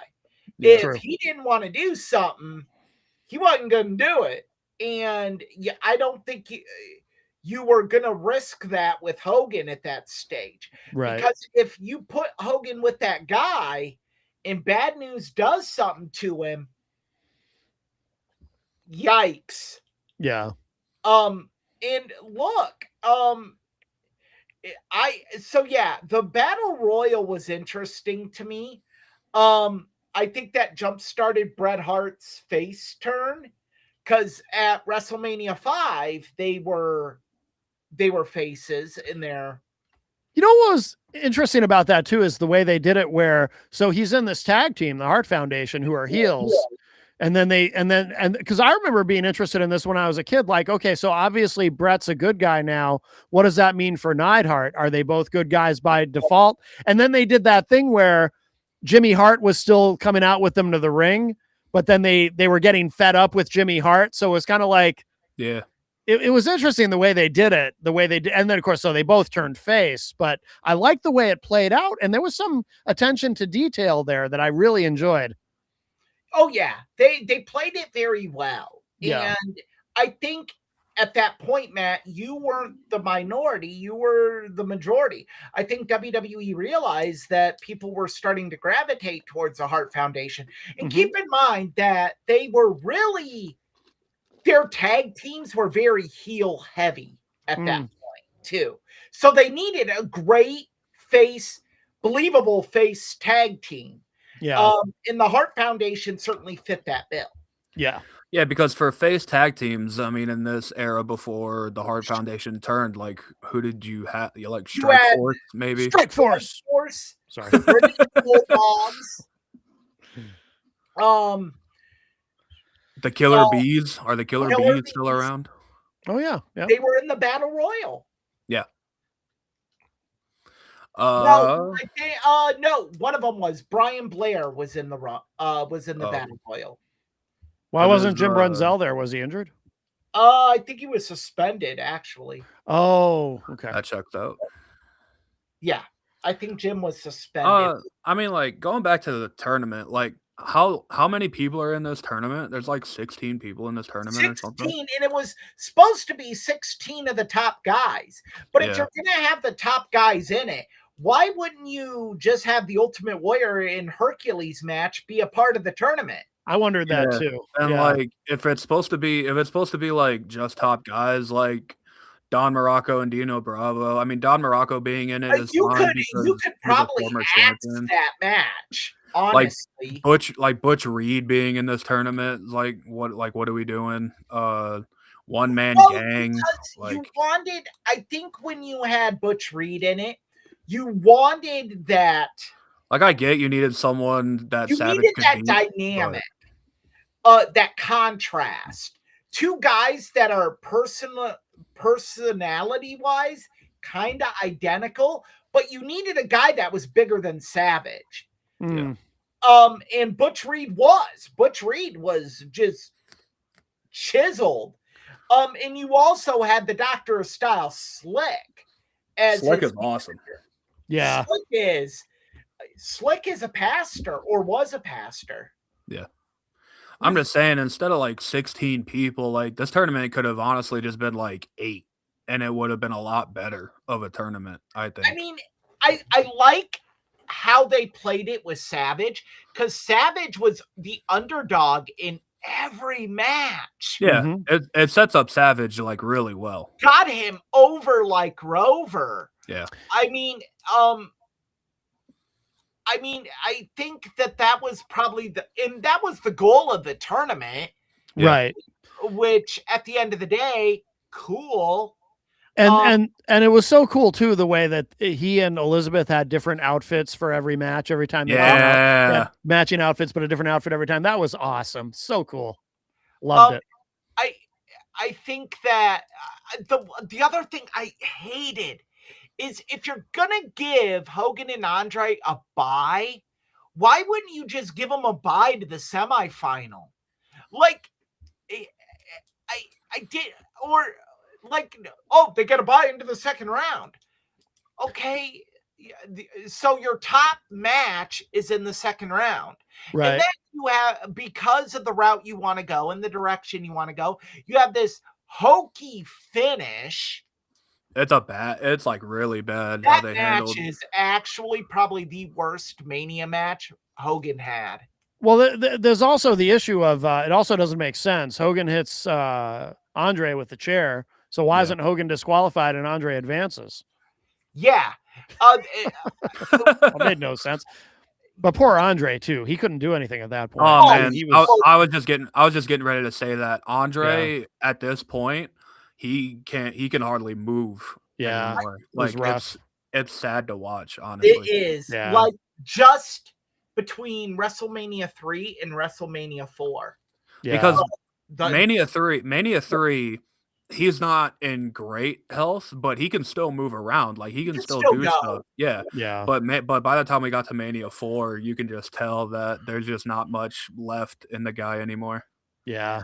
I honestly think Like out- Mania 3 should have been his swan song. Yeah. I think. Agreed.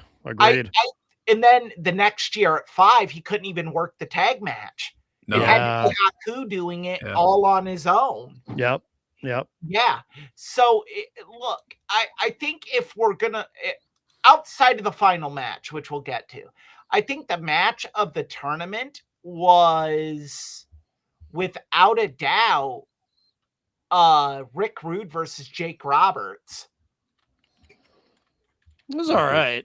I think it was a great match. I think I would have loved to see Rick Rude go over there.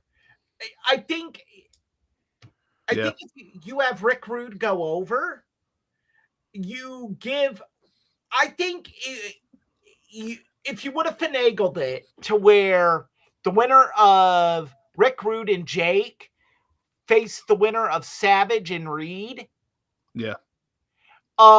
Rick Rude still would have been probably Savage still would have been the underdog going into that match. Mm. I don't think you need Greg the Hammer Valentine to get Savage over there. I was just getting ready to say I actually think that match is pretty good. I like Savage and Valentine. It was a good match. It was fine.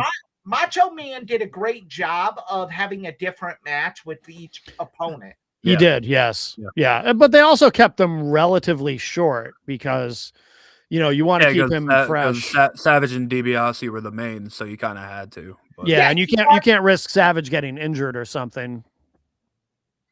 Well, then why would you put him with the one-man gang? Yeah, no kidding, I mean, like, if we're trying to put him with guys that are safe. Bam Bam Bigelow would have been the safer option. Agreed. That's true. Bam Bam would have taken care of him. But I circle back to my point on Rick Rude. Rude would have taken care of him because Rude knew how to do business. Yeah. And Rude would know, okay, I got to carry him to this next round. Yeah. All right, Randy, listen, just go with what I say.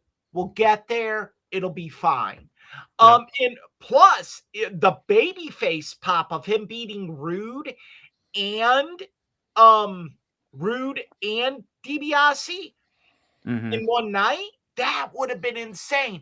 And now that I think about it, there's a reason they didn't do it, because the plan always was you were going to do Savage Hogan at 5. And if you had Randy Savage beat your two biggest heels in one night, Rick Rude and Ted DiBiase, it would be so hard to get Randy over as a heel. Yeah. It already was. I mean, Randy was still cheered at WrestleMania 5. Oh, yeah. I was cheering. Yeah, well, I mean, like WrestleMania 5. I mean, like, it's kind of like Smart Mark comments, but like, just look at the guy. Like, do you really want to boo a guy that looks like Randy Savage? Right. Yeah. Like, he is the coolest looking guy there. He's honestly one of the better workers that they have at the time. Mm-hmm. And like, just the way he carries himself and his promos and just stuff like that. Like, by the time WrestleMania 4 came, it was becoming apparent that Savage was becoming like undeniable. Like like he had to be at the level, not at the level that Hogan was, but around Hogan's level to be a main guy, because like just he was the complete package for a wrestler. And yeah, I'm looking at this crowd in the photo here, and sorry, let me go back to it.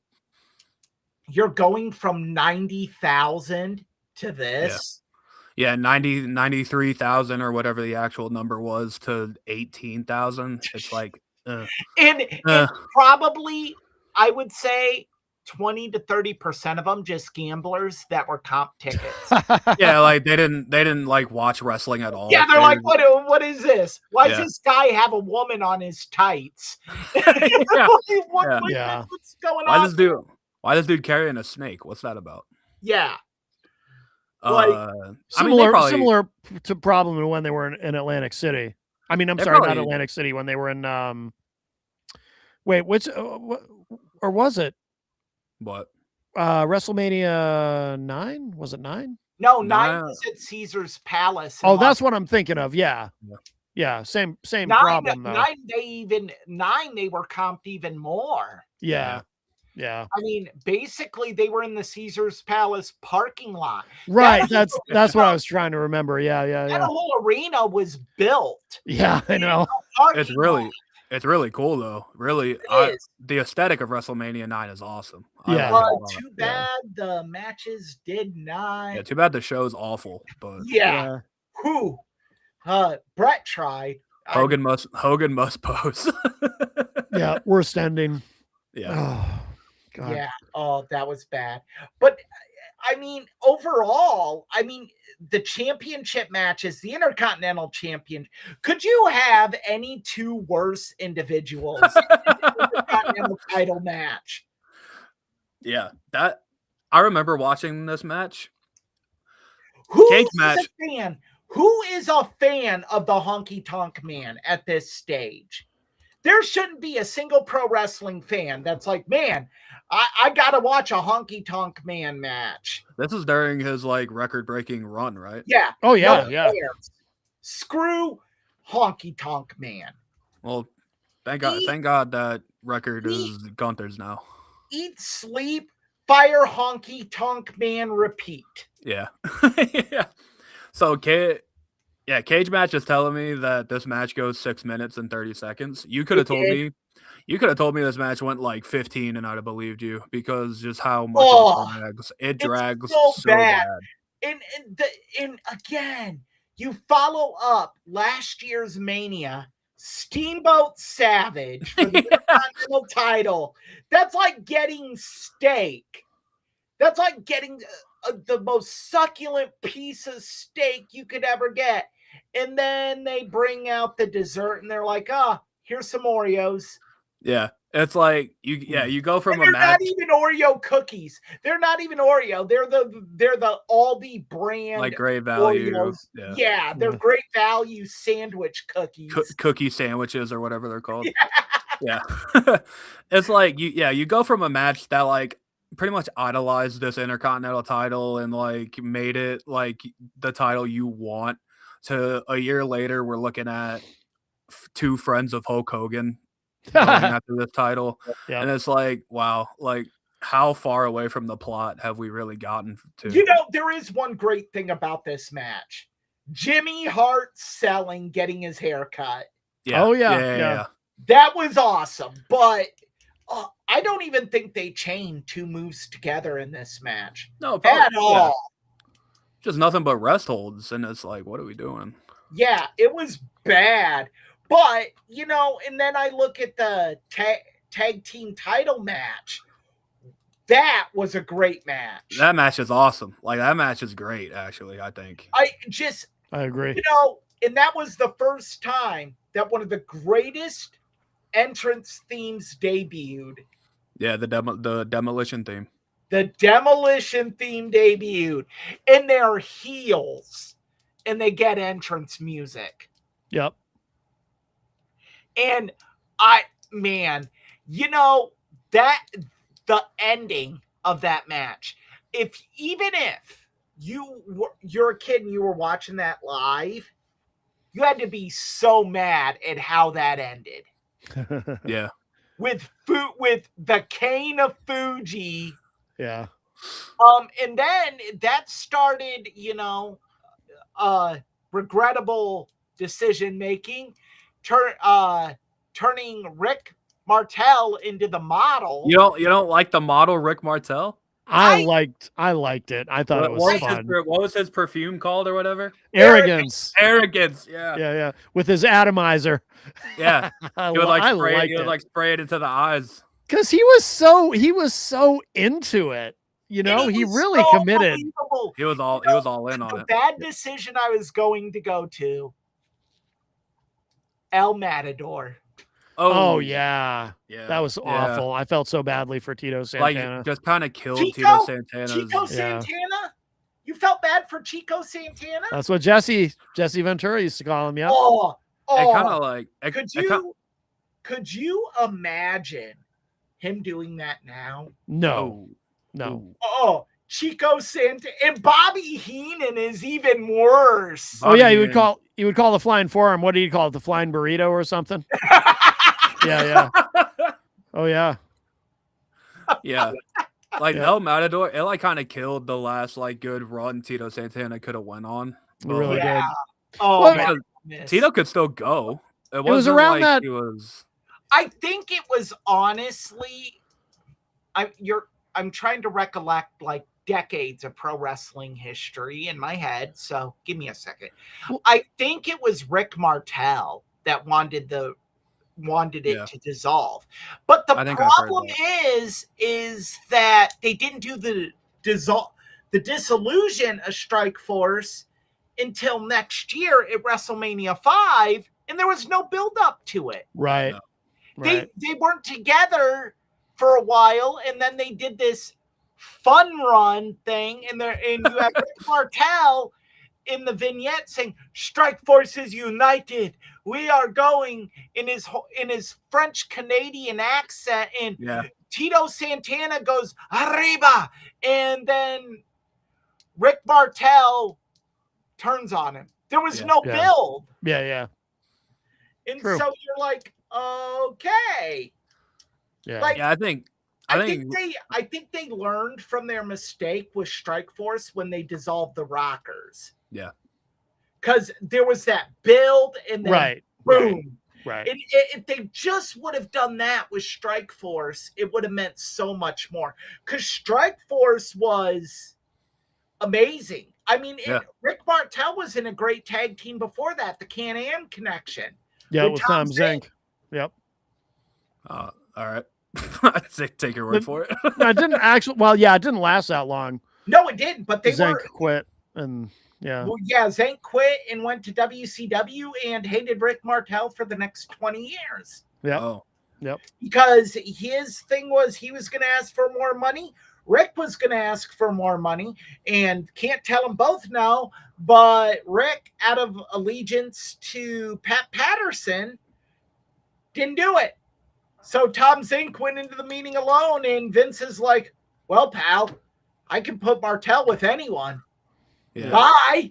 Yep. So this Demolition title win that started their record run, right? Yeah. Yes, it did. And It it didn't get broken until the New Day, didn't it? Correct. That is correct. Yeah. So Yeah. like, that's kind of crazy. Thinking, You know, watching them when I was a kid, I'm like, they're just bullies. They're awful. They're horrible. And now I watch them and I'm like, Jesus, they're stiff. Oh my goodness.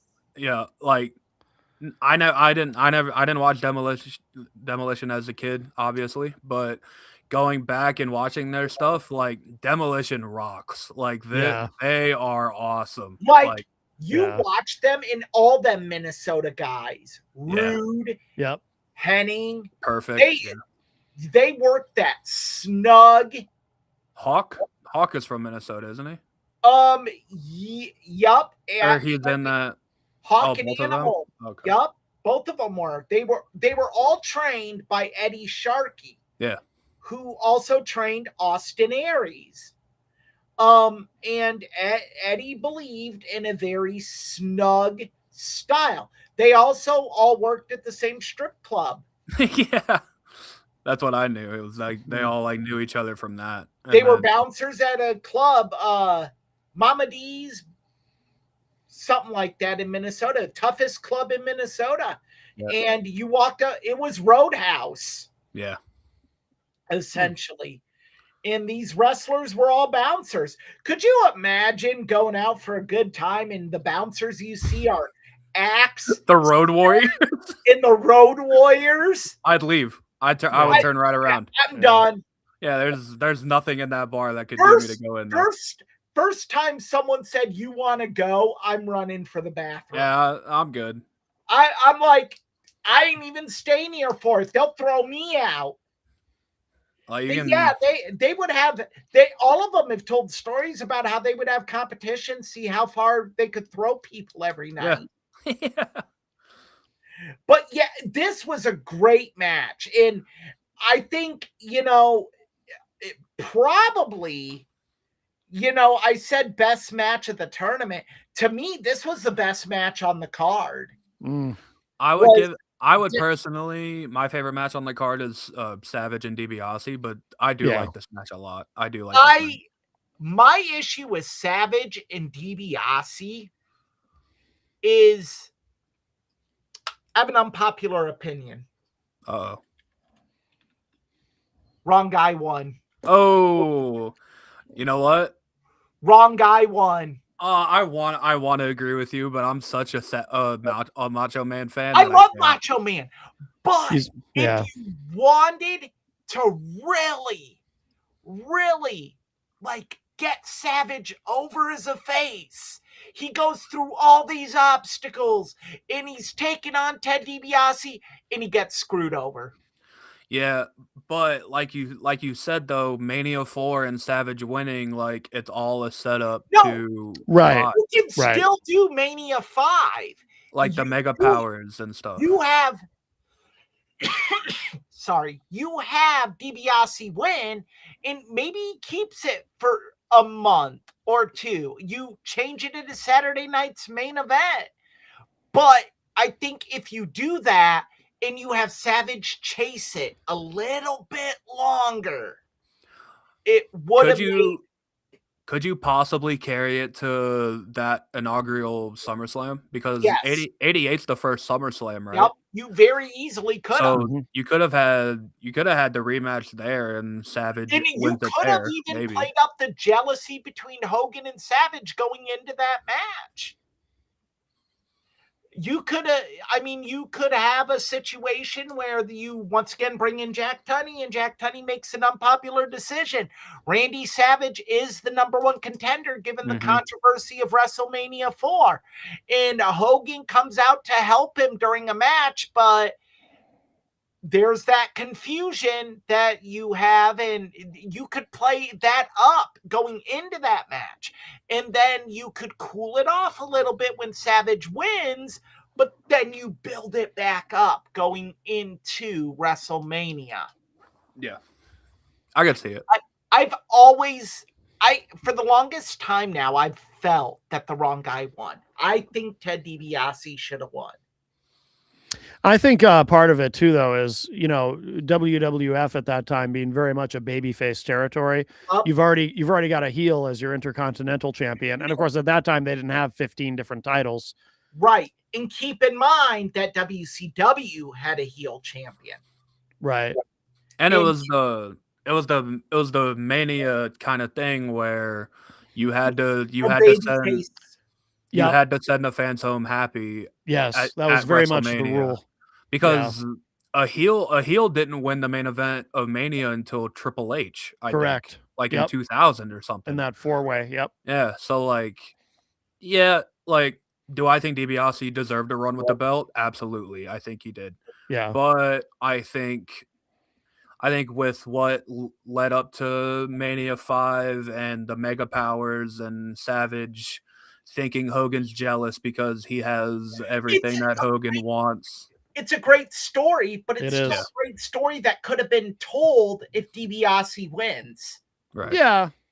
I mean, and you could stretch it out to SummerSlam and have Savage win. Right. I mean, I just the more times I watch this, I'm like, it would have been so much easier and a better story if DiBiase won. Because in a way, you're also like you kind of buried Ted DiBiase after this. Ted DiBiase was the way fresher guy. He only Yeah. had one match. Yeah. Or 2 matches to Savage's 4, and he still lost. So believability wise, you can't have him go up against Savage. I mean, you've already kind of jobbed him out.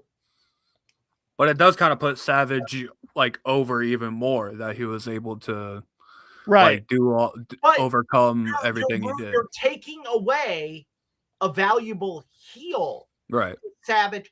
Think about this. Savage didn't have many title defenses in this ring. Yeah. I mean, No, not yes, really. he did against jobbers on Superstars, but no legitimate guys where you're like, I have to see this because Randy Savage could lose. Yeah. He was always tagging with Hogan. Yeah, that's true. So this would have been another way to legitimize him. Wrong guy lost. I don't know. I like Savage winning. Me too. But he's I my think favorite, so I'm biased. But Right. you guys, I don't want the picture to be painted that I hate Savage. No, winning. I know. Oh, I know. I know what you're saying. Yeah, I'm we just- we get it. Yeah. We get it. Plus, you got Okay. you got the visual of WrestleMania going off air. Yeah. Savage hoists up Elizabeth on his shoulder Yeah, and then that's puts the so title cool. on her. Yeah. Elizabeth It's so starts cool. crying. Like it's so like That was wrestling. magic. Yeah. It's so wrestling. It's like it's incredible. Yeah. Yeah. Oh. Eric, you're so cynical. Then you Either that got or Hogan. does Eric have narcolepsy?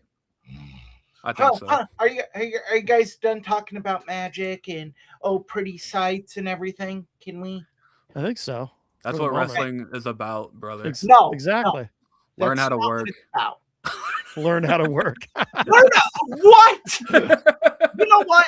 I might take an Uber over and just beat the hell out of you. Wow. Such Wow. violence. Learn how to work. If we ever do Tough Bump shirts, that's Yeah. got to be the first one. Learn how to work. Well, okay, Conrad Thompson. Yeah. Got to put that on a shirt.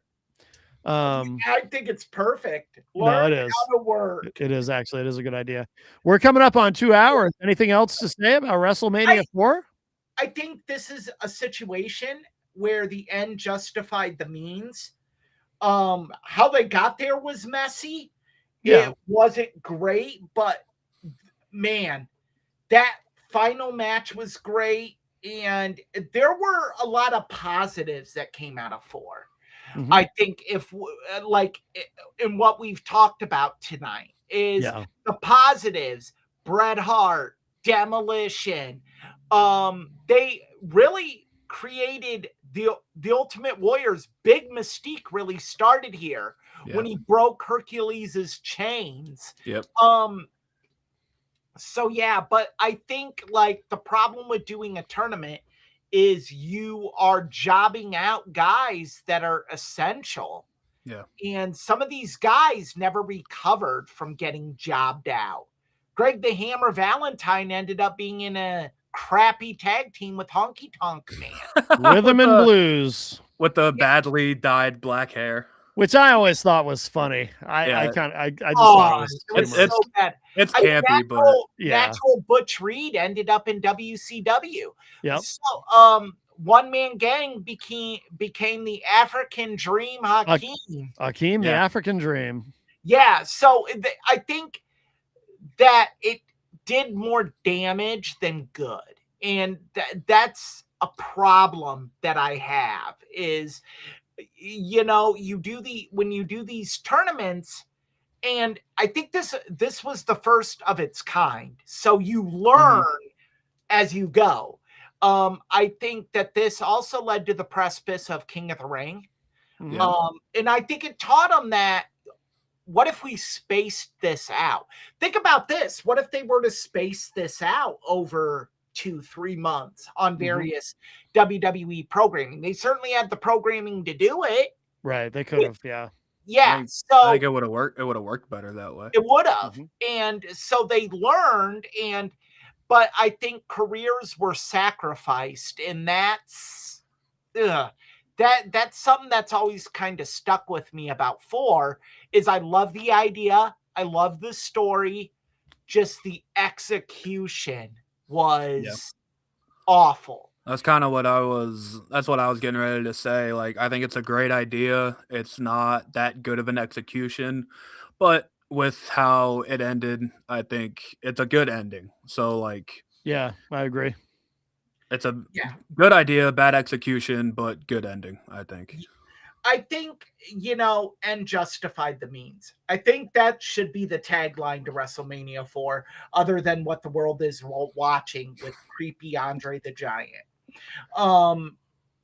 Because it sets up WrestleMania 5 and Yep. it sets up Hogan and Savage, which is one of the best stories WWE told at the time. I wouldn't say like ever, but Oh, I was so into that.